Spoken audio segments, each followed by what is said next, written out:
Oi, doutor Roberto, E aí, Graciela, tudo bem? tudo bem? Como é que Tudo estão bom? aí de Tudo ótimo. quarentena?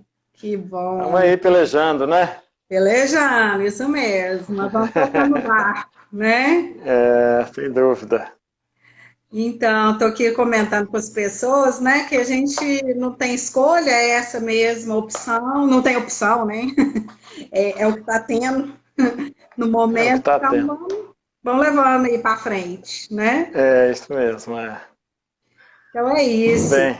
Nós já estamos aqui com algumas pessoas nos acompanhando e nós temos 1 hora do Instagram para poder falar. Se por acaso a gente não tiver ainda terminado o assunto, né? Tiver alguma coisa em pauta ou não tiver finalizado, aí todo mundo sai da live e nós dois reconectamos e as pessoas voltam Podem novamente, entrar de novo. ok? Ok. Então é isso. Eu queria dizer que é um prazer muito grande tê-lo aqui comigo essa noite. Estou muito feliz, de verdade, de estar aqui dividindo essa tela com você e vamos falar de um assunto muito importante do momento, muito, que eu considero que os maiores prejudicados, para mim, são as crianças e os adolescentes. E acho que você tem muitas coisas bacanas, né, para estar colocando aqui para pais, educadores, para a gente Uhum. poder entender melhor, né, algumas questões que são profissionais. E Uhum. vamos lá.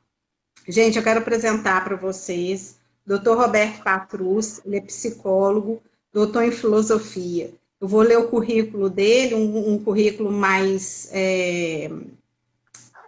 o currículo menor, porque são muitas especialidades que ele tem, muito curso e tudo, então um apanhado aqui. Vamos lá. Ele é mestre em administração e doutor em filosofia, é autor de vários livros e artigos científicos, com mais de 30 anos de experiência como pesquisador e professor de mestrado e doutorado na PUC Minas. Trabalha como psicoterapeuta de adultos, adolescentes e crianças no CEPAF, que é Centro de Psicoterapia Analítico, Fenomenológico Assistencial, e também por meio de atendimentos online. Na Fundação Souza Brasil, é professor dos cursos de formação e aperfeiçoamento e psicoterapeuta para a formação do cérebro coletivo técnica destinada a empresas e famílias para promover a saúde de equipes de alta produtividade. Ele tem vários Uhum. livros publicados, eu vou falar rapidamente aqui alguns. Ética e Felicidade, Ética nos Negócios, A Ciência como Jogo, Vida e Autoconhecimento, Natura, a realização de um sonho, a virada estratégia da Fiat no Brasil, Os Dois Lados da Moeda em Fusões e Aquisições, Gestão de Pessoas em Organizações do Terceiro Setor. Um currículo maravilhoso, né? Mestre, foi meu professor, né, doutor Roberto, meu professor de pós-graduação, e, enfim, hoje eu convidei o doutor Roberto para falar aqui comigo, porque nós estamos vivendo esse momento difícil para todos, né, da pandemia. Falo pandemia, nem tô tocando em quarentena, por causa da questão mesmo emocional, que dá impacto em todos nós, mas principalmente nas crianças e adolescentes, né? E são inúmeros, né, os pontos, que eu não vou nem ficar colocando aqui agora, e nós precisamos entender melhor, né, o que essas crianças sentem, como lidar com isso, uma explosão de energia, né, as crianças, principalmente as pequenas, trancadas dentro de casa, os adolescentes, as crianças maiores, com falta de exercício físico, muitas questões, adolescentes que não estão tendo convívio, né, com os amigos, com a escola, diretamente, enfim. Então, eu gostaria de passar a palavra, né, para o doutor Roberto Patrus, para ele falar um pouco para a gente a respeito dessas questões iniciais. E eu gostaria muito que as pessoas que estão nos assistindo que participassem com perguntas, as dúvidas, né, que foram surgindo, ok? Então vamos lá, doutor Roberto. Um prazer imenso, né, estar aqui com você e uma oportunidade também para a gente conversar com as pessoas que estão participando, né? Quando começou a crise, eu escrevi um artigo falando que a pandemia, que a crise do coronavírus, era uma crise 5G, fazendo essa analogia com a questão da tecnologia que está nos permitindo conversar dessa.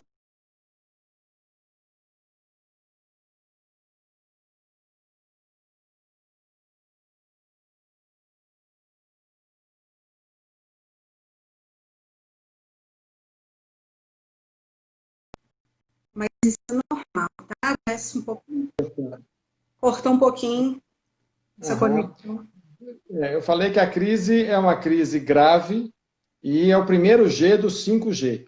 Né? Grave quer dizer, ela afeta todos os âmbitos da vida em sociedade. Ela não é só um problema sanitário, e ela é profunda, ela muda radicalmente com várias formas como a gente vinha acostumando viver. Em segundo lugar, ela é uma crise global, ela não é uma crise localizada numa parte do globo. Ela começou na China, foi para a Europa, foi para os Estados Unidos, chegou no Brasil, está na América Latina toda, está na África, está na Ásia. Quer dizer, ela é planetária, né? Global nesse sentido.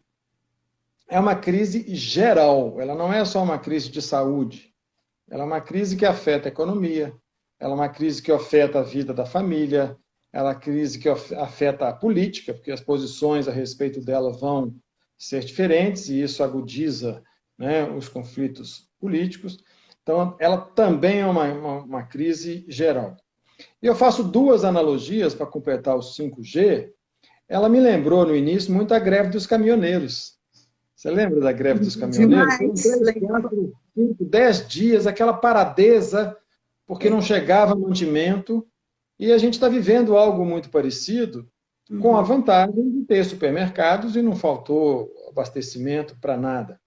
Mas ela lembra uma greve geral, uma coisa assim, a rua que você passava, que tinha movimento, está vazia, até o seu condomínio tem menos gente, a área de lazer não pode utilizar, as ruas estão mais desertas quando você sai para uma compra essencial.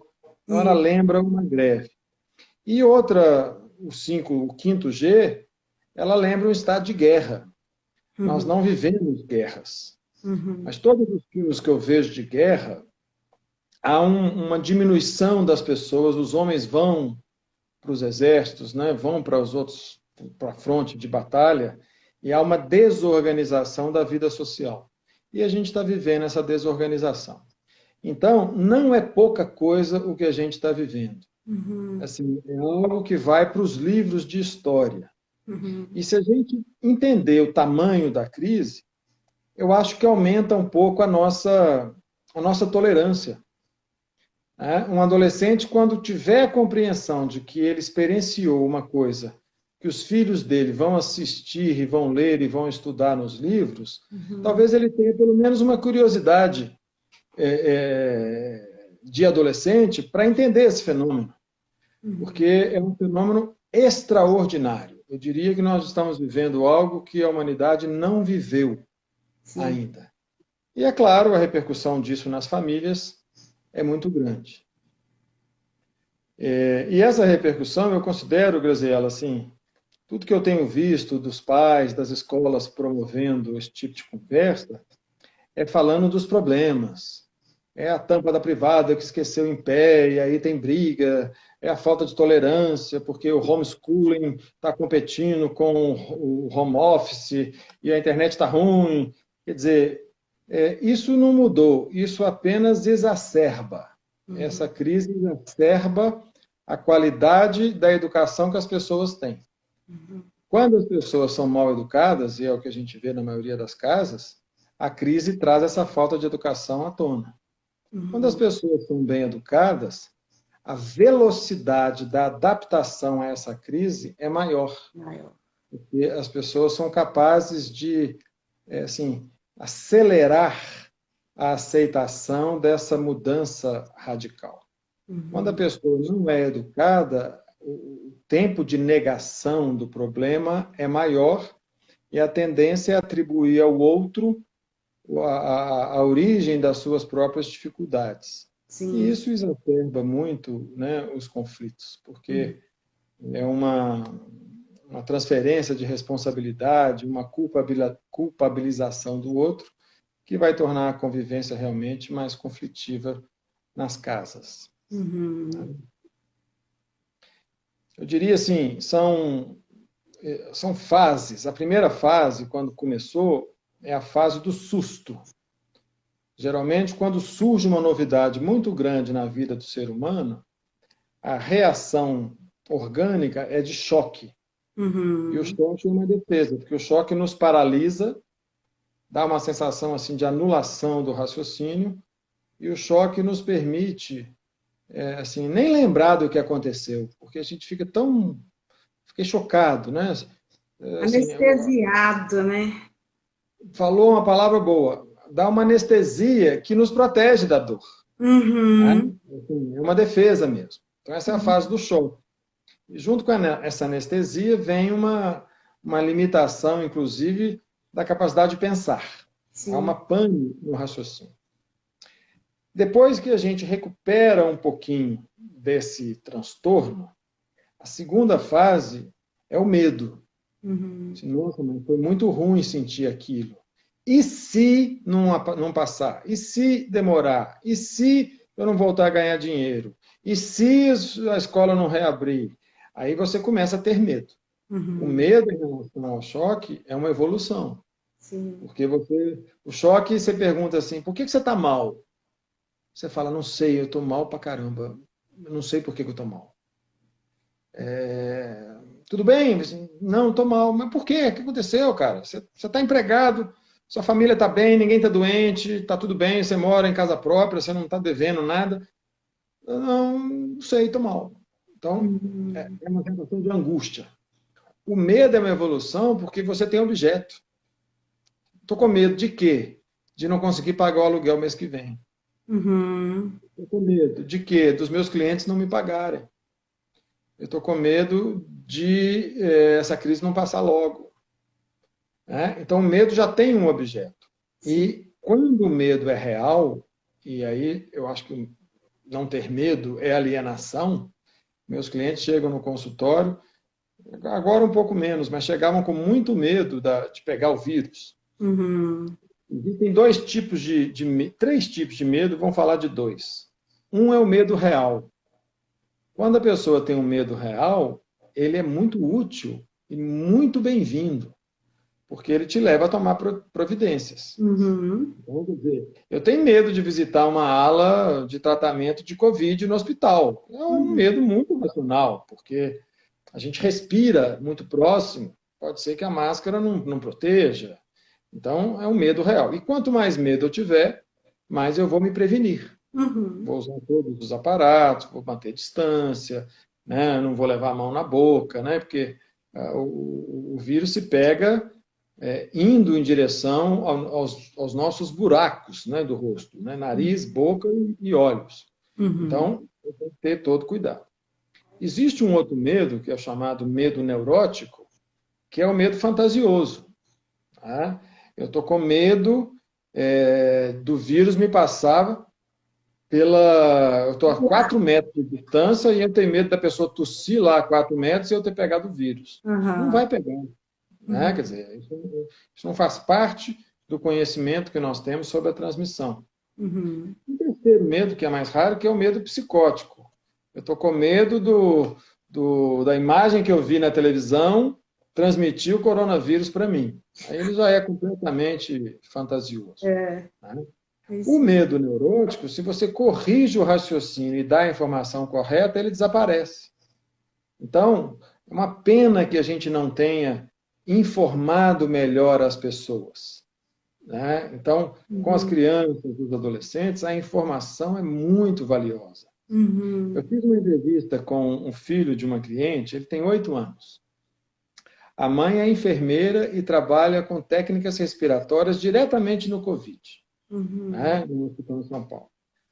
Aí eu virei para o menino e falei assim, como que se pode pegar essa doença?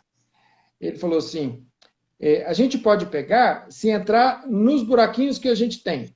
Então, se eu passar a mão onde tem o vírus, ele não passa no meu dedo, mas se eu levar a mão na boca com o vírus, aí sim eu fico doente. Então, eu tenho que lavar as mãos, porque eu não sei onde que eu passei a mão e tenho que evitar de pôr a mão na boca, no nariz e no olho. O menino estava tão bem informado que o medo é menor. Isso. Então, quando você fala que só quem é fraco que pega a doença, que quem é atleta não pega, né? Como o nosso presidente teve a infelicidade de falar, aí você desinforma. Quando você sai, conversa com as pessoas muito próximo, né? Quer dizer, a gente libera gotículas quando a gente está conversando. Quando você está muito próximo e está sem máscara, tem um risco, sim, de transmissão e de você pegar. Você pode transmitir sem ter sintomas, né? Então, criança de 2 metros, 3 metros, você não precisa deixar de conviver com uma pessoa se você tiver a distância. Você pode sair de casa com um vidrinho de álcool gel quando você tiver que ir ao supermercado e toda hora que você achar que você encostou em alguma coisa, você limpa a mão. Né? Então, a segunda fase desse processo é a fase do medo. Eu penso que, assim, no âmbito social, nós também já superamos essa fase. Sim. Uma terceira é a fase da raiva. A gente fica com raiva dessa coisa. Né? E aí fala, isso tudo é bobagem, eu vou reagir, vou sair sim, não aguento mais ficar em casa. Tem adolescente que... Eu tenho esses relatos aqui. Diz, mãe, eu vou sair porque eu não aguento mais, eu vou correr. E a mãe fala, não, você não pode sair, porque se você sair, você coloca em risco em casa toda e ele sai assim mesmo e vai andar de bicicleta na rua. Né? Vai correr, vai fazer alguma coisa, porque ele não aguenta ficar enfurnado, e menino de 16 anos nem sempre você consegue segurar. Sim. Então, essa é a fase de uma revolta assim, mais emocional. Né? Uma quarta fase é a fase da farsa. Esse negócio não é tão grave assim, não. Vou esquecer. Vamos fingir que nada está acontecendo, né? Assim, não é tão... a crise não deve ser tão grave quanto parece, a mídia infla, não é bem assim, aí a pessoa se engana. E eu acho que nós temos que entrar numa quinta fase, que é ser prático. Nós não podemos ficar parados esperando a crise passar. Conviver com o vírus, né? A gente tem que se adaptar, a gente tem que usar as tecnologias para se adaptar, a gente não tem que... se a escola está parada, tem que ir na escola e pedir à escola para tomar as providências para conseguir fazer o que nós estamos fazendo aqui hoje, que é online, né? Já deu tempo das pessoas se adaptarem. Sim. Né? Eu acho até interessante uma coisa. Comigo já aconteceu assim inúmeras vezes. Acho que eu já passei por todas essas fases aí que você falou. E aí eu fico assim, tem alguns momentos que eu fico assim, eu vou e volto no pensamento, falo assim, nossa, tem que tomar muito cuidado. Aí de repente eu falo assim, gente, mas a gente sabe como é que pega, né? Tem que saber conviver com isso, porque isso não vai passar tão cedo, a gente sabe disso. E ninguém pode ficar paralisado, sem trabalhar, sem locomover, pelo menos, né, na hora que for necessário. Obviamente que a gente não vai fazer nada de sair dando festa, nada disso, mas algumas coisas são necessárias, a gente não pode parar a vida. E aí eu fui conversando com outras pessoas, que eu gosto muito de trocar ideia e tudo, e muita gente também assim. A gente tem hora que acha que tá tudo bem, e tem hora que a gente fala assim, não, mas não tá tão bem assim, né? E as crianças também, eu acho que tem essa... Porque a compreensão é diferente também, né, do todo. Mesmo a gente explicando, dando informação, vendo informação o tempo inteiro, né? Uma jorrada de informação na televisão, sei lá, internet, é tudo. Mesmo assim, a gente não consegue, né, controlar 100%, né, sabendo que a gente tem que conviver com esse vírus, sabemos como que pega, né, qual que é o maior risco de pegar, menor risco, o que tem que fazer para não pegar, Não é assim? A gente não fica... E as crianças e os adolescentes, como que eles ficam no meio disso? Porque nós adultos já ficamos e a gente fica balançado em alguns momentos, né? Eu entendo assim, nós somos seres humanos e, como tal, a gente tem sentimentos e emoções. A emoção, a gente tende a achar que ela é psicológica. Não é. A origem da emoção é orgânica. Tanto é que os animais também têm emoção. Quem tem um pet, um animal em casa, um cachorrinho, às vezes um gato, você sabe quando o cachorrinho está triste, sentindo a falta do dono. Você sabe quando ele está alegre, eufórico, pulando. Né? Quer dizer, isso é emoção. A emoção ela é orgânica e os animais, os mamíferos e tudo demonstram essa emoção. O ser humano é o único animal que sabe que tem emoção. O que nos distingue dos animais é a nossa capacidade de ter consciência da gente. É o único ser suicida, porque a gente sabe que vai morrer. Os animais não sabem que vão morrer. Eles se defendem, instintivamente tentam sobreviver, mas eles não sabem que a vida tem fim, que é o que nos gera a incerteza e alguma angústia existencial. Agora, quando eu tenho a emoção de sair na rua e ver tudo parado, eu sinto um vazio dentro de mim. Eu trabalho na Savassi, e quando eu saía da Savassi aqui, o Redentor, que é um excelente restaurante que tem aqui pertinho, o Rei do Pastel, tinha uma comunidade que se reunia ali, terça e quinta, segunda, terça e quinta tinha música ao vivo, você tinha uma efervescência musical e festiva nos bares e restaurantes aqui desse miolinho da Savassi. Quando você sai 7 horas da noite aqui do meu consultório, porque eu tenho feito meu consultório como ambiente de estudo e de atendimento online, então eu venho para cá para estudar aqui, e sozinho. E aí, quando eu saio de carro, é uma tristeza. Sentir a tristeza, nós não vamos deixar de sentir. Então, as pessoas que falam, eu não devia estar me sentindo tão triste, eu já devia ter acostumado. Eu não devia estar tão ansioso, eu não devia estar com raiva. Desista. Sentir raiva, sentir medo, sentir ansiedade é do corpo. A gente não manda na emoção. A gente manda na nossa atitude, no que a gente faz com essa emoção. Então, eu posso estar baqueado e ir para o meu quarto e ver uma série daquelas que eu não consigo parar de ver e esquecer que eu estou triste e ficar enfurnado ali, entretido e me distrair da minha tristeza. É uma atitude. Eu posso estar triste e elaborar o meu sentimento de tristeza. Olha, realmente eu estou triste, nada me agrada nessa situação, mas eu preciso me adaptar, porque se eu não me adaptar, eu vou correr riscos, eu vou me prejudicar, eu tenho pessoas que precisam de mim, e aí você elabora uma atuação fazendo um esforço. Não é algo natural, né? Quando eu estiver bem eu faço, quando eu estiver triste eu não faço. A vida humana é trabalho.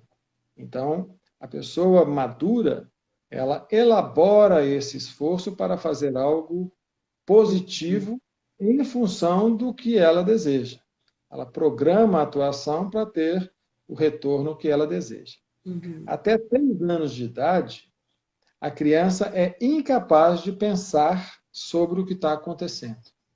Explicar para uma criança de 3 anos que ela não pode pôr a mão na boca porque tem um vírus, é gastar saliva à toa. Né? Assim, ela vai obedecer ou por medo, ou para agradar, ou porque é bonitinho, quer dizer, mas ela não entende nada. É a partir de 6 anos, em média, que você pode chamar a criança para ter essa consciência da atitude dela. Meu filho, eu sei que você está triste, né? Mas o que você vai fazer com esse sentimento de tristeza? Você vai deixar você perder o seu sábado ou sua segunda-feira porque você está triste? Ou você vai fazer algo produtivo para você aproveitar o dia? Esse raciocínio, a partir de 6 anos, vale a pena fazer. Com os adolescentes, né, com quem já menstruou, as meninas que menstruaram, e os rapazes, né, que já estão com carinha mais de rapazinho, é ajudá-los a pensar este momento, é fazê-los filosofar sobre o quão extraordinário é participar de uma revolução nos costumes como a gente está vivendo hoje. Uhum. Né? É tentar entender assim, os impactos de um evento desse e dialogar. Aí é outra atitude, né? de ouvi-los, deixá-los falar e explicar, comparar com o que eles estão estudando, a crise de 29, com a gripe espanhola, né? Como seria uma guerra, né? Como foi a Primeira e a Segunda Guerra, com a greve dos caminhoneiros, que muitos, né, tá na nossa história recente. Sim. Então, com cada faixa de idade, um tipo de atitude.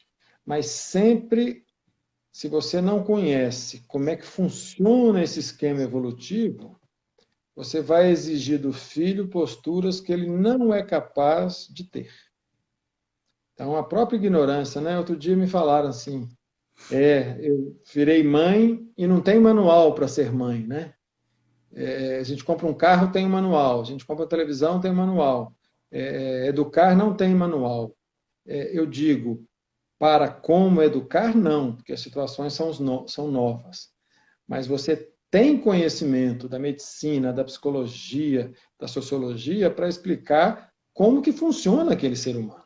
Do ponto de vista orgânico, do ponto de vista psíquico e do ponto de vista social. Então, assim, a ignorância a respeito de como é que funciona a cabeça de uma criança ou de um adolescente aumenta os conflitos familiares e a dificuldade de se comunicar, sem dúvida. Sim.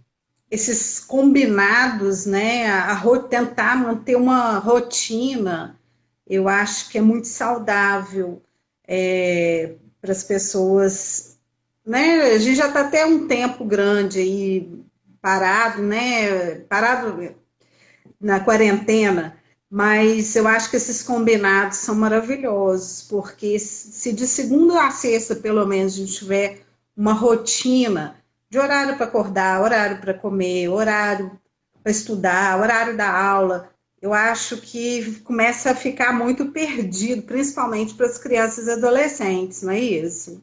Essa falta da rotina. A criança com menos de 6 anos, ela, como ela não é capaz de pensar e ela própria organizar a sua vida, ela precisa da rotina. É a rotina que disciplina o relógio biológico dela, a hora de comer, a hora de dormir, a hora de brincar, a hora de ficar quietinho. Então, isso é básico. E na vida de qualquer pessoa, mesmo depois de 6 anos, de um adulto, a rotina é uma forma de economizar tempo e energia. Porque o que eu comecei falando que a crise nos trouxe um choque. O choque decorre da novidade. Toda novidade nos desestabiliza, nos leva a um momento que pode durar mais ou menos em cada pessoa, de angústia. A rotina, ela nos traz a previsibilidade. Eu sei o que vai acontecer depois. Então, o que faz a gente ficar angustiado é justamente a novidade, que é a ausência da rotina. Nós que tivemos, né, os seus filhos estão um pouco maiores, as minhas também, mas, assim, eu sempre me chamou muita atenção por que uma criança menor, às vezes uma criança de 3, 4, 5 anos, gostava de ver o mesmo filme, o mesmo desenho várias vezes. Isso. Né? E, assim, tinha uma hora engraçada que o personagem cai da escada que ela morria de rir. Ela já viu aquilo 50 mil vezes. Papai, olha lá, papai, que engraçado. Ele vai subir e vai cair. Lá. Aí, na hora que cai, ele ri de novo. Isso. Eu pensava assim, por que ri de novo? Porque ele prevê e quando cai, ele confirma o pensamento dele. A rotina dá segurança para uma criança. Né? Eu fico trabalhando aqui com os pais que se separaram, né? Casais que se separaram.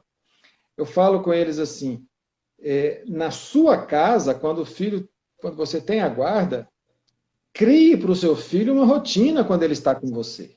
Uhum. Quando ele for para a casa da mãe, aí é rotina da mãe, não importa se a mãe deixa ver desenho e na sua casa você não deixa.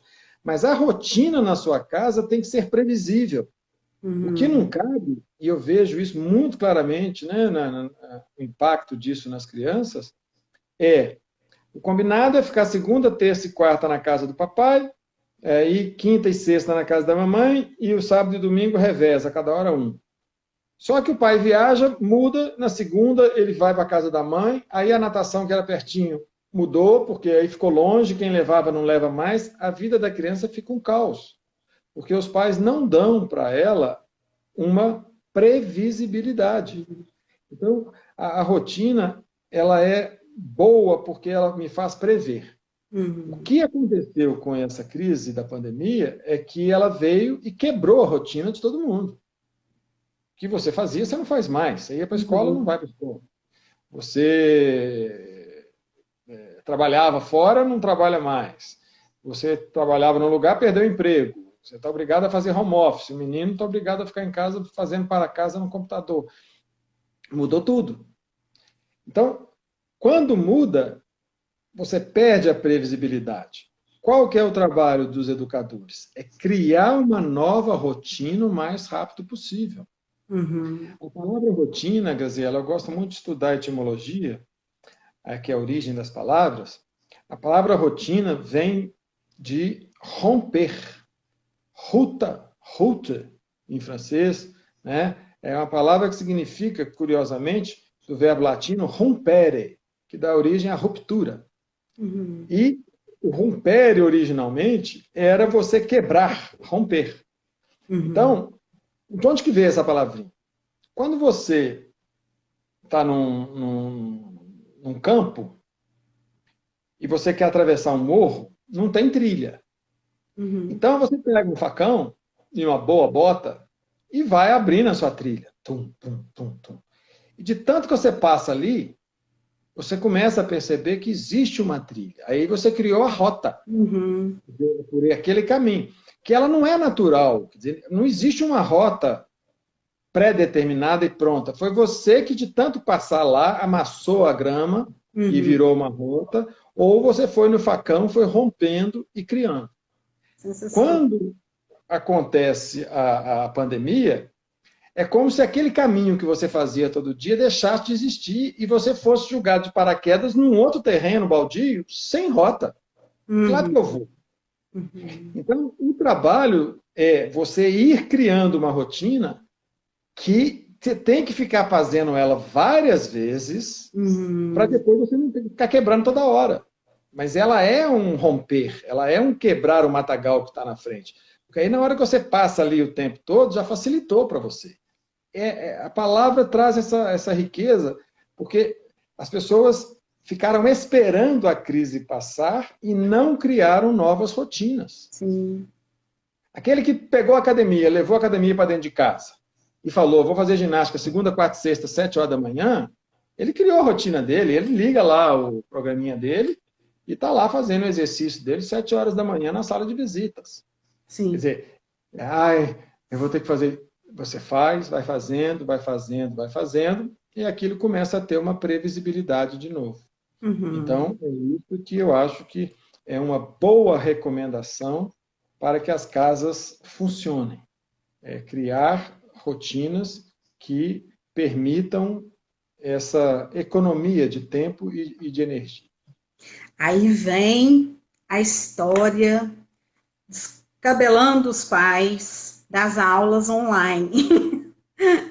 Os pais todos ficando enlouquecidos. Que eu escuto muito as mães falando? Ah, deixa meu Uhum. filho lá estudando. Quando eu penso que não, tá lá fazendo outra coisa no computador. Aqui na minha casa, meu filho mais novo está completamente desmotivado. Ele faz para cumprir tarefa, mas era um menino que tinha interesse, gostava, passou a ficar disperso, desinteressado, não querendo muito, tem que dar uma cobrada, enfim.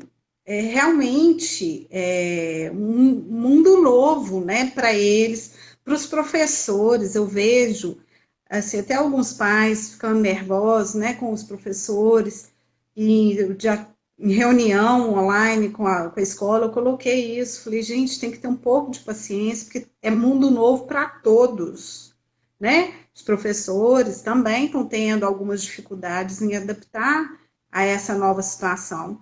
Os filhos também, os pais também. Então é tudo muito novo, né, para todos.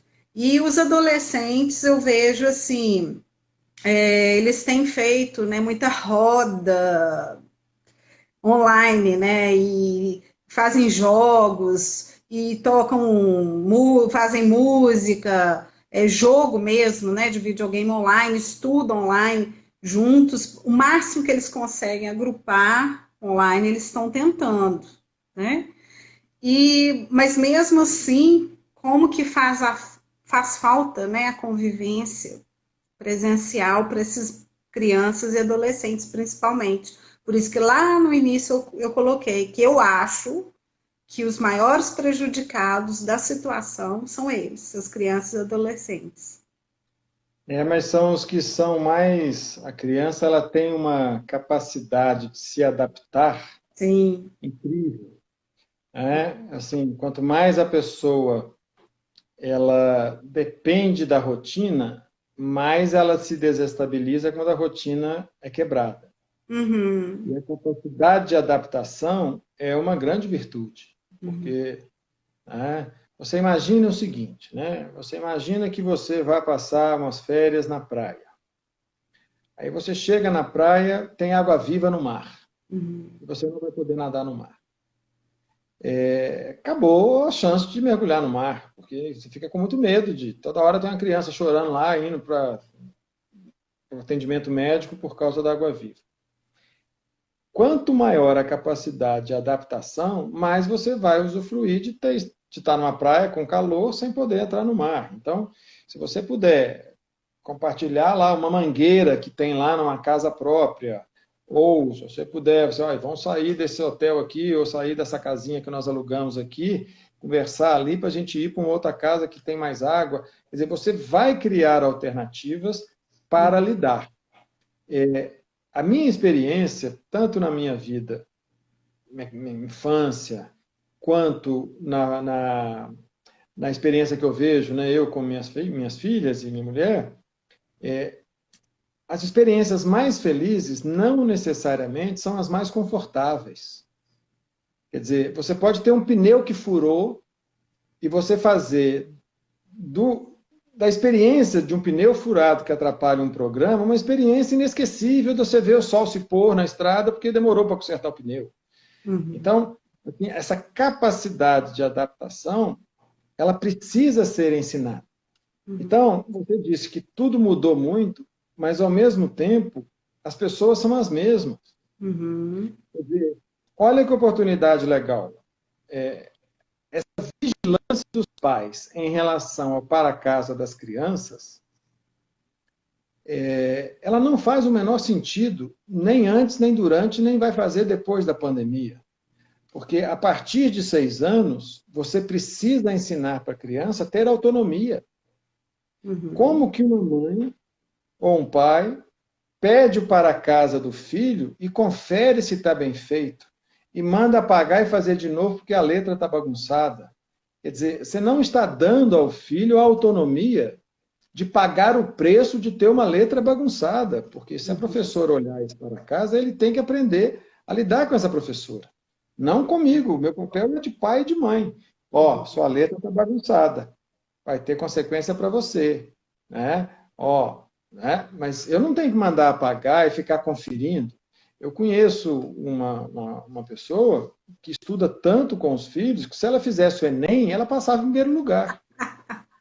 Ela fazia a história do Brasil todinha. Eu falei assim, mas você já não sabia? Ela falou assim, não, eu esqueci tudo. Eu falei assim, isso as filhas vão esquecer também. Uhum. O que a gente aprende na escola até 16 anos de idade, quase nada a gente lembra. A gente lembra da roda de violão, A gente lembra de um dia que o professor xingou e alguém saiu chorando, do dia que você foi expulso de sala, do dia que a professora elogiou sua redação. A nossa memória é emocional. Esse ensino enciclopédico é uma bobagem. A gente devia aprender a escrever bem, ler e interpretar, entender o que leu. Devia aprender inglês e, se pudesse, uma outra língua também, para poder se comunicar com o mundo inteiro. E o resto é conviver, que é a qualidade que está fazendo falta quando a gente é obrigado a ficar no mesmo ambiente, porque as pessoas não sabem conviver. Na hora que fica muito tempo junto, elas brigam, porque não tem a competência de uma boa convivência. Quer dizer, a nossa rotina fora de casa nos preserva da nossa incompetência de ficar em casa. Sim. Quer dizer, isso é muito impressionante, né? A escola deveria ensinar como conviver, mas o que a gente observa é o bullying, os grupinhos, né? É o esforço das pessoas, né? Assim, quando você vê um grupo excluindo o outro, é assim, não pode excluir. Em vez de você falar para a pessoa, vamos trabalhar com esse sentimento que você está tendo de exclusão. Uhum. Ninguém é obrigado a te aceitar naquele grupo, não. Por que você acha que aquele grupo tem que te aceitar? Uhum. Né? Aí a professora vai lá naquele grupo, vocês têm que aceitar, tem que incluir, tem que... Né? E você fala mal da pessoa que está excluindo, mas não trabalha o sentimento de exclusão da pessoa que está sendo rejeitada. Né? Então, assim, é uma oportunidade, assim, enorme da gente modificar os parâmetros que a gente tem de educação. Sim. Eu costumo usar, voltando à etimologia, Graziela, o que você aprende na escola é o que toca o seu coração. O que vai para a memória fica pouquíssimo tempo e depois você esquece. Eu me lembro, assim, eu estudei numa escola que tinha aula de música, no Centro Pedagógico da UFMG, eu fiz 1º ao 7º ano lá. Teve uma aula de música que o professor estava felicíssimo, porque a escola ganhou um piano. Aí ele pôs a turma, eu devia ter 10 anos de idade, pôs a turma em volta de um piano. Eu nunca tinha tocado um piano, eu já ouvi piano, mas nunca tinha lá posto a mão numa tecla de piano. Uhum. E aí ele apresentou as notas, aqui é o grave, aqui é o médio, aqui é o agudo. Agora cada um de vocês vai se levantar e vai tocar nas 3, no agudo, no médio e no grave. Eu me levantei, depois de a maioria da turma já ter ido, e para ser um pouquinho diferente, eu apertei 4 teclas de uma vez. Eu fiz tim, tim, tim. Eu não sabia que tinha que dedilhar. Aperta lá, tum, tum, tum. O professor me xingou tanto. Não faça isso com piano, que absurdo! E me lascou o bambu ali, meu olho encheu d'água, eu fiquei quietinho. E fiquei quietinho, né? Isso eu não esqueço. Né? Porque tocou meu coração. Uhum. 1 mês depois, quando teve uma outra aula nessa sala que tinha um piano, ele pediu para eu ir lá tocar. E eu não fui. Ele falou assim, Roberto, eu pedi para você ir lá. Eu fiquei calado e não fui. Aí, quando ele falou de novo, eu falei assim, eu não vou, professor Adolfo, eu até lembro o nome dele, porque você falou que eu nunca mais ia encostar nesse piano, porque eu toquei lá de um jeito que você não gostou. Ele ficou assim, eu falei isso? Desculpa, foi lá, me pegou no colo, levou, não, você pode tocar. Aí ele refez a experiência comigo, porque na hora ele ficou nervoso. A sensação ruim a gente não esquece. Sim. E a boa a gente não esquece. Esse é o sentido da palavra decorar. Você, quando decora, você sabe de quer, de coração. Porque aquilo te emocionou e aí a memória vem junto. Isso é cerebral. Na hora que você quebra ali o afeto, a memória fica. Agora, a gente perverteu a palavra decorar como memorizar. Mas a gente deveria aprender pela emoção, né? Que é o que vai fazer com que a gente não esqueça. Então, quem está conseguindo, através de um joguinho, fazer com que os alunos se interajam, né? Quem consegue, através de um jogo de batalha naval, ensinar matemática, probabilidade, né? De um jogo de war, ensinar geografia, né? E está criando essas formas interativas com os alunos, essa experiência pode ser uma experiência inesquecível na vida dessas crianças e desses adolescentes. Sim. Né? Nós gravamos aquela live, né? Quer dizer, tem uma escola que, em vez de ficar dando aula online 5 horas por dia, fala 15 minutos e dá uma atividade. E manda os meninos gravarem. Tá? Vocês vão fazer tal coisa, filmar como é que vocês estão fazendo, e depois vocês... Eles estão aprendendo a editar filme, né? Tem muito pai e mãe que fica preocupado, nossa, agora eu tenho que aprender a filmar para o meu menino. E eles estão se virando, estão usando o irmão, e estão, quer dizer, eles estão aprendendo outras competências. Sim. E estão registros que podem ficar para sempre. Olha que legal. É verdade. Então, eu diria assim, sabe? Tem muita experiência legal acontecendo. Não é tudo tão ruim quanto pinta. E tem muita experiência ruim acontecendo. Eu acredito muito que... Eu falo muito isso para quem... escola, amigos, eu falo, gente, para mim, eu acredito que o momento é para cuidar do emocional. Como você falou, a escola é importante, participar, mas primeiro é o emocional. Porque o emocional da criança, do adolescente, e nós também, né? Nós todos. Se a gente não achar o caminho, porque tem dia que a gente vai acordar muito bem, tem dia que a gente vai estar mais ou menos, tem dia que a gente também não vai estar legal. E o dia que a gente não está legal, a gente tem que achar um meio de superar. E eu acho que tem gente muito preocupada com essas questões da escola. Eu falo assim, igual meus filhos, são muito novos ainda, e eu não estou preocupada com isso agora, não. Estou preocupada com o emocional deles. Né? Eu acho agora, interessante isso. Por que essa preocupação não existia antes da pandemia? Já. Porque é isso que importa. Uhum. É isso que importa. Isso. Quer dizer, a visão conteudista da escola, principalmente para crianças, é absolutamente tola. Absolutamente tola, porque a nossa capacidade de reter é muito pequena. Você foi para a área de comunicação, você é um excelente fotógrafo. Eu fui para a filosofia, para a psicologia, fui para a área de humanas, um pouquinho nas sociais aplicadas, né, que eu tenho um pé na administração, nas empresas e tal. Eu detesto biologia. Eu não sei onde que fica o baço. Eu sei que está aqui na minha barriga, mas eu não gosto de biologia. E eu estudei isso na quinta, na sexta, na sétima, na oitava, eu não tinha o nono, né? No primeiro, no segundo e no terceiro ano do ensino médio, repetitivamente. Eu estudei botânica. Eu aprendi como é que uma orquídea fecunda um outro negócio para gerar uma flor, como é que o vento poliniza, etc, etc.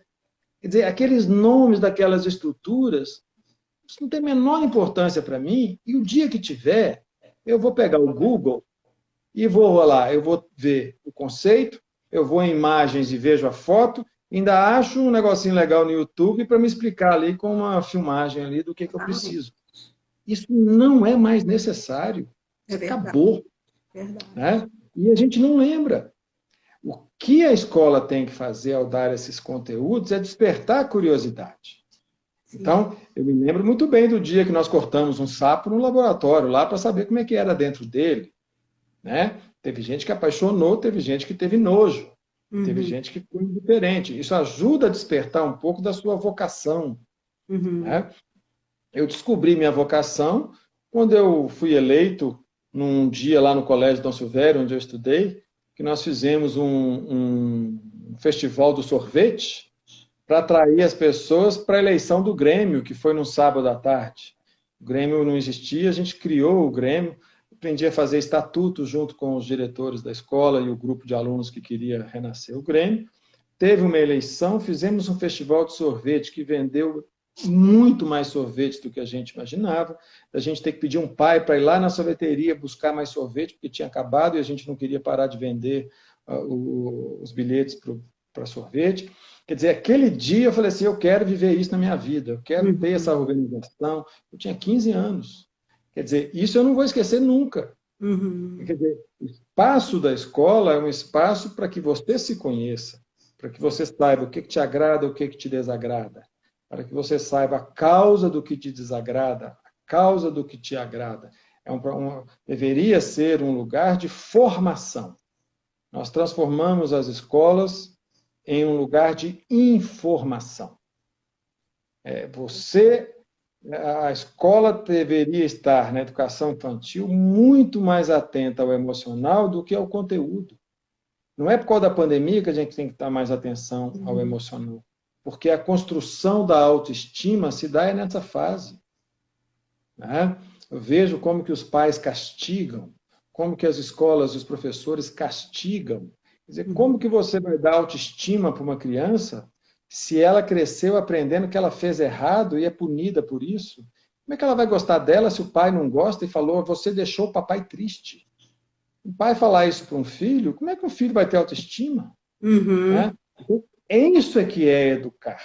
Quer dizer, isso é o mais importante de um trabalho educativo. Então, quando há uma pandemia, se você não faz o que nós estamos fazendo hoje, que é refletir sobre esse fenômeno, a gente não tem chance de mudar. E aí, embora haja uma mudança muito grande fora, a gente reage da mesma forma que a gente agia antes. Sim. Né?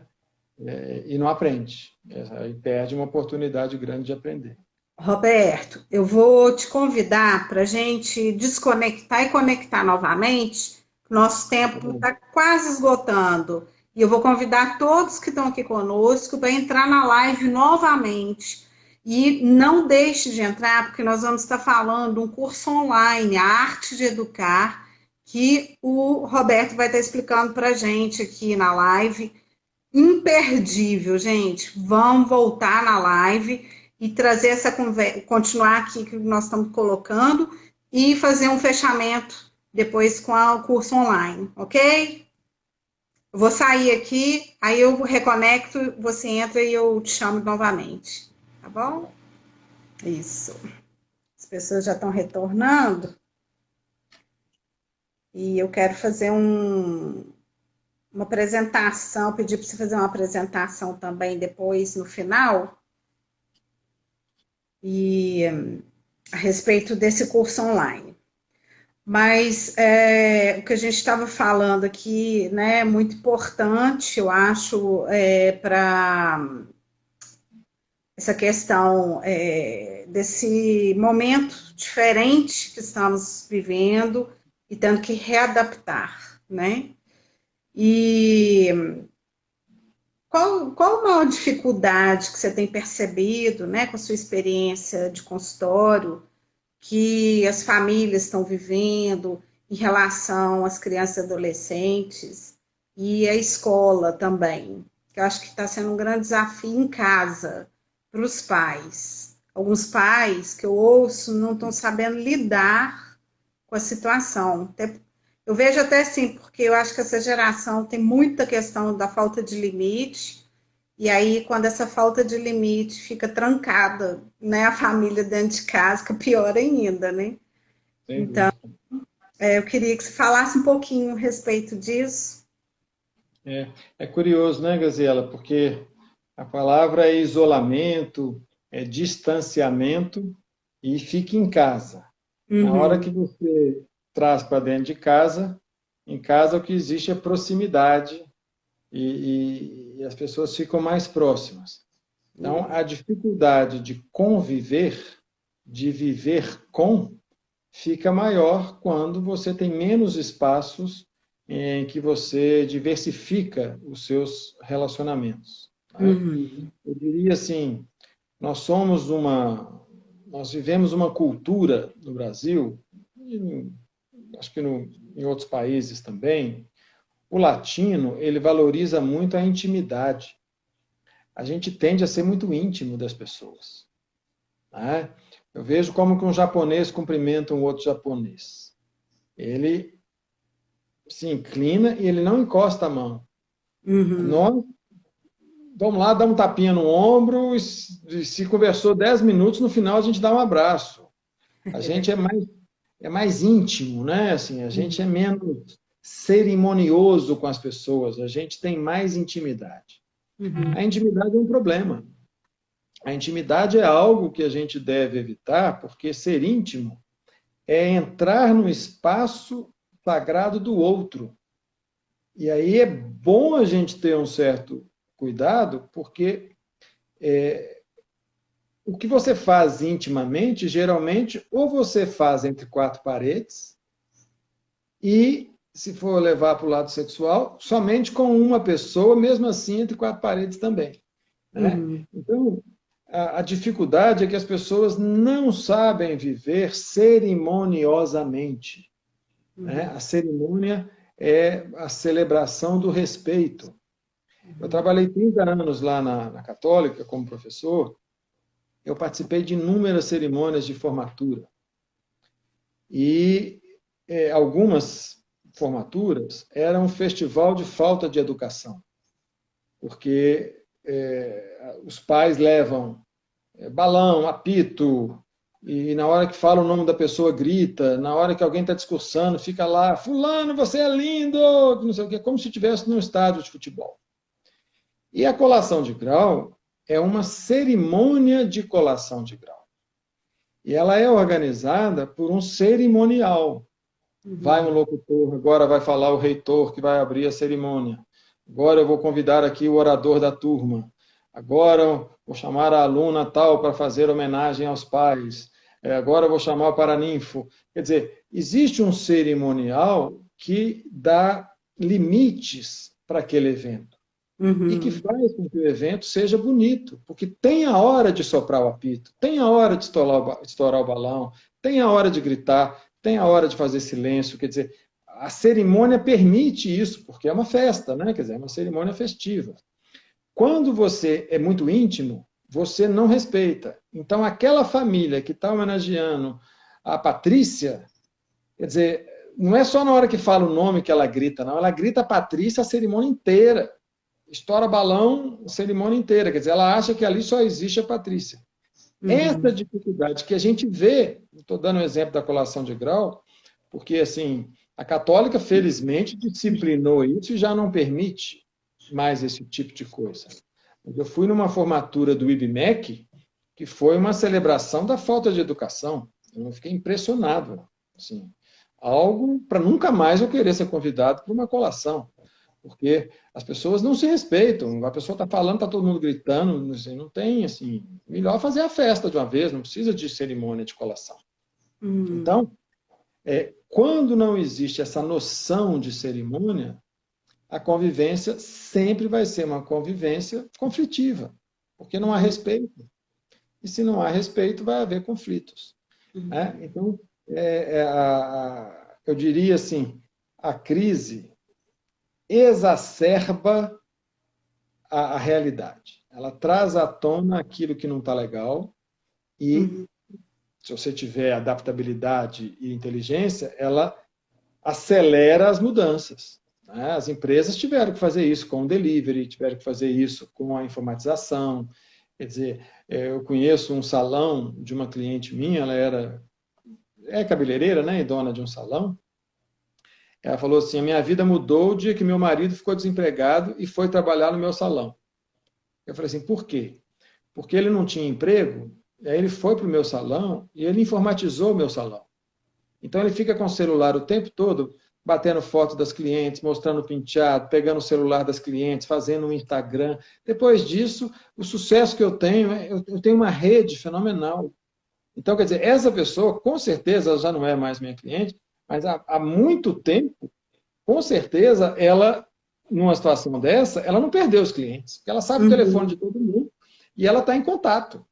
Né? Então, se essa pessoa ficou sem cortar cabelo, assim que puder abrir, como pôde abrir o salão, volta. Eu vi uma reportagem hoje de que um salão em Nova York, que cobra $1.000 por um corte, ou R$1.000, né? Eu acho que estava em real convertido, R$1.000 por um corte, tinha 1.200 pessoas na fila para voltar para o salão. Nossa. Né? Ou seja, a pessoa criou fidelidade. Né? Então, ela consegue assim, trabalhar 18 horas por dia e recuperar um pouco do grande prejuízo que ela teve tendo o salão fechado. Né? Essa capacidade de aproveitar uma crise para melhorar, para acelerar mudanças que você adia, quer dizer, isso é uma bênção. E isso vale para as empresas, mas vale para as famílias. Acho que tem muito a ver com a conexão, né? Assim, é tudo a conexão com seu filho, com seu marido, a conexão, mesmo você em isolamento social, a conexão com o que está fora também. Como você falou lá atrás, nós temos a tecnologia para ser trabalhada a nosso favor. Ela não está aqui à toa, né? A gente tem que aproveitar disso para trazer essa conexão com todos.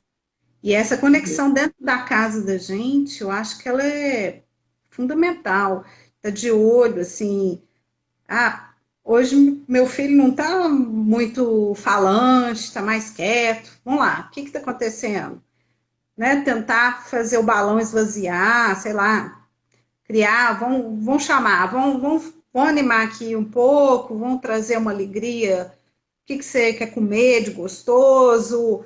Né? Tentar modificar um pouco o ambiente mesmo, para eles sentirem, né, de alguma forma, essa relação, né, com o outro, com os pais, bem aqui com eles, né? Eu acho que é bacana demais isso. Não sei. Tem duas formas da gente ser feliz.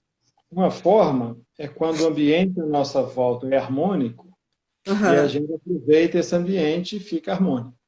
Né? Então, quando está tudo certo em volta, você se favorece de estar em volta de um ambiente legal.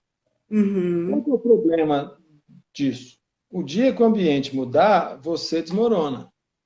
Tá? Eu penso uma criança de até 6 anos de idade assim, o bem-estar dela depende do bem-estar do ambiente. Eu já tive mães que me procuraram para tratar uma criança de 4 anos. Você atende criança? Você atendo, chama a mãe, chama a criança. Nunca vi uma criança de 4 anos com problema. Aí eu explico para a mãe. O problema é que vocês não estão dando a essa criança um ambiente para ela ficar bem. E é vocês que têm que dar. Não é ela que tem que fazer terapia. E a mãe vai se tratar. E muitas vezes o pai também. Né? Mas as mulheres são mais abertas, né, a se aperfeiçoarem do que os homens, pelo menos estatisticamente na minha experiência. Então, assim, você depender de um ambiente bom para você ficar bem é uma limitação. Eu fiz psicologia na Federal. A Federal, no meu tempo, era uma bagunça. Eu tinha matéria certinha até o 5º período. O Cláudio conhece bem como é que era a Fafis, porque a gente é amigo desde a época de faculdade. Né? Quer dizer, chegava no 6º período, eu tinha que chegar na faculdade 2 horas da manhã para fazer matrícula, porque senão os veteranos pegavam as vagas e eu não podia fazer as matérias que eu queria. E aí eu tinha que estudar no horário diferente, quer dizer, eu não tinha mais a periodização nos cursos de psicologia lá da Federal. Então, quer dizer, nem por isso eu deixei de ser um bom profissional, porque eu tinha colegas que queriam estudar tanto quanto eu, e aí, quando não tinha aula, a gente ia para a biblioteca, abria o livro e estudava. Nós tivemos um médico que dava aula de psicopatologia, ele devia dar 30 aulas no mês, no semestre, ele deu umas 4. E eu sei tudo de psicopatologia da época que eu estudei, porque a gente comprou um livro dessa grossura e a gente estudava não só durante a aula que ele não ia, como a gente estudava no tempo livre nosso, porque a gente sabia que esse conteúdo era importante para a prática de um psicólogo. Então, o ambiente pode ser bom. Se você estudar numa escola boa, você vai ser bom profissional. Mas se a escola não é tão boa, existe uma parte que é sua. Então, a luz ilumina, mas se você tem uma luz interior, nada vai fazer com que você esmoreça. Então, quando uma família tem essa conexão que você falou, ela enfrenta o problema junto. Ela não vai ser mais feliz porque tem iogurte na geladeira ou porque está tendo só o leite. Quer dizer, ela vai ser feliz porque ela sente que ela está passando por aquela dificuldade junto. E é isso que fica. Sim. É isso que fica. Né? Vou dar uma dica de série para as pessoas verem. Eu acho que está na Fox. This Is Us. Para quem gosta de ambiente de família, chama This Is Us. É uma série ótima para quem tem tempo e gosta de curtir essas séries, que mostra uma família, homem, mulher e 3 filhos, como que as memórias afetivas acontecem na família em função não da abundância, mas em função dessas conexões, que é o que a gente vai guardar para sempre, né? O que importa é isso. A Betânia está colocando aqui, estamos em um super isolamento, ela é de Curitiba. Vejo muita coisa positiva, mas sinto pelos meus filhos estarem deixando de ver mais coisas da idade deles. Isso eu também sinto porque aqui na minha casa, por exemplo, meus filhos são atletas. Eles faziam um treinamento, eles treinavam 1h30 por dia, treinamento pesado. E em fase, né, de crescimento e tudo, e agora zero exercício físico, zero. E eles estão sentindo muito, né? Assim, tranquilos, mas sentindo, né? Ficam chateados com isso. Mas é complicado mesmo, né? As fases que alguns estão passando, né? De criança, de adolescente, e tendo que ficar mais dentro de casa, é complicado. Mas assim, é o que está tendo para o momento, né? É o que está tendo para o momento, exatamente. Então, a qualidade importante a vida não será como a gente deseja que a vida seja. Aqui, ó, a Ângela está informando que está na Amazon Prime até a 3ª temporada e na Fox até a 4ª. Essa série que eu falei do This Is Us. Não está no Netflix, não. É Amazon e Fox. Vale a pena, porque mostra uma família que tem todos os conflitos, todas as dificuldades, mas que as conexões é que vão ficando. Agora, você pensa bem, eu vou te confessar uma coisa. Eu decidi ser professor. Você imagina o que é isso com 17 anos de idade. Eu, quando fui para a faculdade, eu falei assim, eu quero ser professor. Fui fazer pedagogia, porque eu queria trabalhar em escola. Aí fiz também filosofia, porque eu achava que eu poderia não ter sucesso na vida como professor. E eu queria me sustentar. Né? Com uma mudança que teve no currículo da pedagogia, eu larguei a pedagogia e fui para a psicologia. E aí eu podia ser professor como filósofo e trabalhar como psicólogo também, se eu quisesse. Quando eu fiz essa escolha, eu sabia que a maior competência que eu ia ter era a minha capacidade de lidar com as dificuldades. Porque não é o conhecimento que está no livro que ia importar. Ia ser importante para eu conhecer, mas eu tinha que aplicar isso na minha vida, senão eu não ia poder ajudar ninguém. Ou seja, eu me lembro de uma aula que a professora falou assim, que ser psicólogo é a profissão mais difícil que existe. Porque quando você é psicólogo, a pessoa te fala um problema. Você tem que ter a capacidade de não deixar que aquele problema te afete, para que a sua interação com a pessoa não seja contaminada pela sua dificuldade. Então, suponha que eu acho que a pandemia é um grande problema e que eu não estou conseguindo conviver na minha casa com minhas filhas. Uma cliente vem e traz esse problema, eu vou falar com ela, mas é difícil mesmo, você tem razão, não tem como, é insuperável, eu estou doido para passar também, quer dizer, eu vou estar batendo papo com ela, não vou estar sendo um profissional que vai orientá-la a superar essa dificuldade, porque eu não superei a minha. Então, eu falava assim, para eu ser um bom profissional, eu tenho que superar as minhas dificuldades, para o cliente sempre ver que ele pode superar. Eu tenho que estar sempre acima, do ponto de vista de maturidade, do que os meus clientes. Quer dizer, esse é o meu raciocínio. Então, eu sempre investi naquilo que estaria comigo. Porque eu vendi um apartamento, meu primeiro apartamento que eu comprei, eu vendi para terminar meu doutorado. Porque eu sabia que aquela formação ia me dar conhecimento e que com o meu conhecimento depois eu poderia comprar outro apartamento. Né? Eu me lembro perfeitamente que assim, eu precisava de diminuir meu volume de trabalho para poder terminar o doutorado. Senão eu não ia terminar, porque eu dava aula de manhã, de tarde, de noite. E aí eu vendi, pus no banco naquela época ainda tinha uns juros muito bons, pedi demissão de um emprego, diminuí minhas aulas na Católica e falei, eu tenho 2 anos para terminar esse doutorado. E quando eu terminei, o dinheiro acabou. Né? E depois o salário aumenta, e depois você recupera, porque investir em conhecimento, no seu emocional, tem retorno, porque é investimento. Sim. Você investe num carro, você investe numa casa, ele está lá. Mas o que eu tenho de cliente que mora em casa chique e não é feliz, não adianta. Então, essa luz interior, ela é a chave para que você possa não só ter prosperidade, porque você vai ter muito mais inteligência para fazer o seu trabalho ser próspero, mas para que você realmente seja feliz, que é o que importa, né, Graziela? A gente está nessa vida para ser feliz. Né? Então, se a contingência impede uma pessoa de fazer o que ela gosta, que é praticar a atividade esportiva que ela gosta, ela é convidada a desenvolver uma outra competência, que é como que você pode aprender a lidar com uma frustração e fazer do limão uma limonada. Quer dizer, esse é o seu trabalho.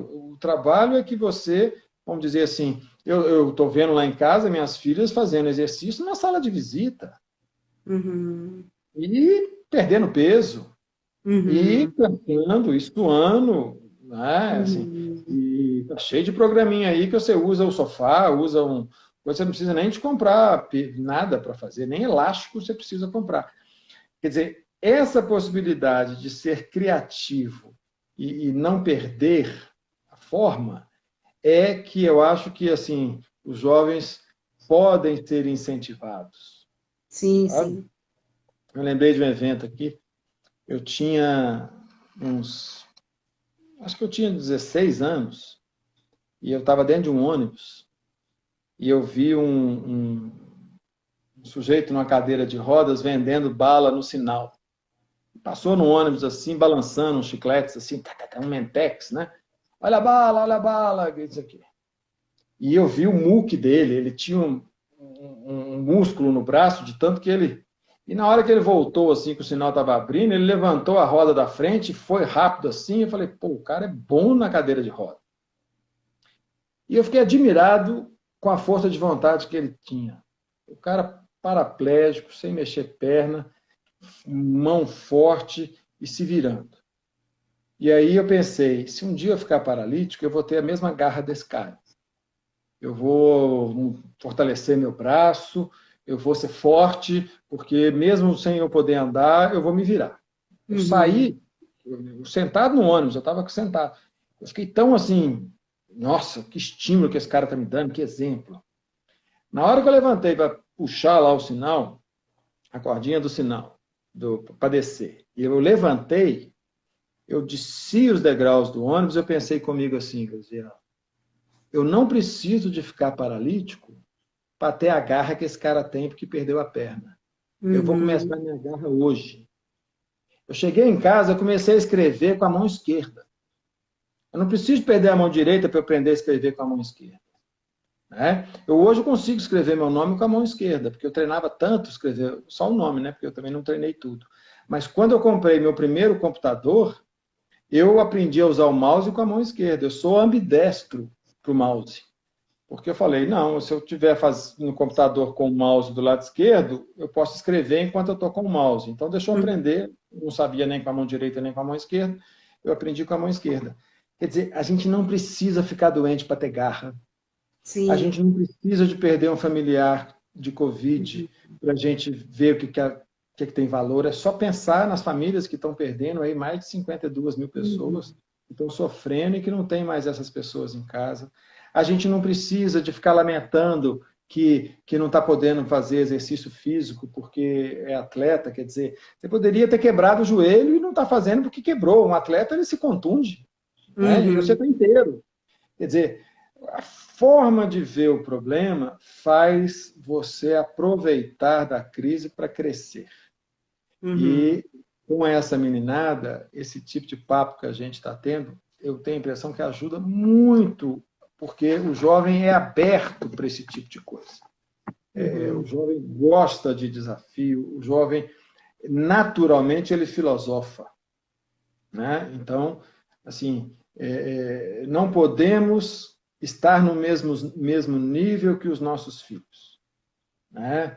A gente tem que sempre ampliar a forma deles verem o mundo, porque o mundo ele só é imperfeito quando nós estamos desarmonizados. Porque quando a gente está harmonizado, o mundo é o local onde você realiza as coisas para se realizar. Esteja com pandemia, esteja com restaurante fechado, esteja com um clube fechado. Quer dizer, a harmonia está aí dentro da gente. O mundo é só o objeto onde você vai lá e usa as coisas para você fazer feliz. Agora, quem depende do ambiente para ser feliz está sofrendo. Essa que é a diferença, né? Porque aí o mundo não te oferece mais, você fica em desespero. Sim. Eu queria aproveitar o gancho da conversa, porque nós todos, a gente vai cavando, né, informação, conhecimento, aprende aqui, aprende ali, e até para passar para os nossos filhos. E aí eu queria que você falasse do seu curso online, A Arte de Educar, para as pessoas, porque esse curso é para pai, mãe, educadores. E aí eu queria que você explicasse um pouquinho desse curso, como que vai funcionar, qual o tema que você vai abordar, dar uma orientada para as pessoas entenderem, né, como que funciona. Eu acho que é muito bacana esse curso, sensacional, assim, como que pode trazer, né, um norte melhor para as pessoas. Nós já fizemos esse curso presencialmente várias vezes. Nas últimas iniciativas, o último curso, inclusive, foi em março. Nós tivemos 2 aulas e depois veio a pandemia, a gente terminou ele virtualmente, com aulas pelo Zoom, e dessa vez será exclusivamente online. A gente explica usando dados da medicina, particularmente da neurologia e da psicologia, as fases do desenvolvimento da criança, desde o nascimento até 18 anos de idade. Eu costumo dizer assim, quem não conhece essas fases sofre de graça, porque não sabe educar. Quando a gente aprende matemática, você aprende a somar primeiro, depois você subtrai, aí depois vem a multiplicação, depois vem a divisão, depois você aprende a potenciação. Não tem como você ensinar uma raiz quadrada para uma pessoa se ela não sabe o que é multiplicação. Na matemática a gente fala assim, falta base. Então você tem que voltar lá atrás, ensinar a somar, multiplicar, para depois ensinar a potência, para depois ensinar a raiz quadrada. Na educação é mais ou menos assim. Um pai vira para uma criança de 4 anos que derruba um copo na mesa e fala: você não presta atenção, já falei para você ficar quieta. Você não consegue ficar quieta, menina, já derrubou esse copo aqui, e xinga a menina porque ela não presta atenção e não tem controle. Não terá. Ela tem 4 anos. Minha filha, eu já te expliquei que essa toalha custa dinheiro. Ela não tem noção de dinheiro. Então, o conhecimento dessas fases ajuda a saber como falar com a criança em cada momento e até mesmo coisas práticas. Por exemplo, qual é a melhor idade para começar a dar mesada? Quando que não adianta, quando que pode ser útil? Então, esse conhecimento das fases evolutivas, porque é disso que nós vamos tratar, vai permitindo que os participantes... eu tenho um filho nessa idade e está exatamente assim. Eu tenho um filho nessa idade, mas eu acho que ele ainda está na fase anterior, eu acho que ele está um pouco atrasado. Não, ele já está na fase da frente. E à medida que a gente vai exemplificando, como é que é a criança de 0 a 9 meses, de 9 meses a 1 ano e meio, depois de 1 ano e meio a 3 anos, os pais vão reconhecendo essas idades. E aí eles sabem como agir em cada uma delas, pelo menos assim, para abrir o panorama para esse conhecimento. O curso tem 8 horas aula de duração, e está dividido em 4 encontros. Serão dia 22 e 23 de julho, quarta e quinta-feira, 29 e 30 de julho, quarta e quinta-feira. de 7 da noite às 8h40. Será dado um link, as pessoas entram e a interação é o tempo todo com a imagem de áudio e vídeo para todos, uma vez que o curso pretende ajudar os pais, né, a entender o que acontece com seus filhos ou os professores, educadores com as crianças e jovens que eles atendem. Né? As informações podem ser buscadas no meu site, www.robertopatrus.com.br. Eu vou colocar aqui, ó, eu já coloquei o telefone de contato, já coloquei o e-mail, o telefone para falar com o Tadeu, não é isso, Roberto? Pode falar com o Tadeu nesse telefone que ele dá as informações todas. Sim. Né? Ok. E no meu Instagram eu vou divulgar também. Meu Instagram é @ética e felicidade. Bom, eu queria te agradecer demais por essa noite, estar aqui dividindo a tela comigo. Podíamos ficar aqui mais algumas horas, né, batendo um papo, porque é sempre muito válido, tudo de bom, né, que a gente pode estar ouvindo, refletindo, acrescentando, mas nós temos limitações aqui da plataforma, infelizmente, e eu quero te agradecer essa disponibilidade, né, de trazer seu conhecimento, seu profissionalismo aqui para nós todos que estávamos aqui acompanhando, e que numa hora oportuna a gente possa estar voltando para trazer mais informações. Muito obrigada, Obrigado. Roberto. Um prazer imenso. Muito obrigado. Obrigada. Tchau, tchau.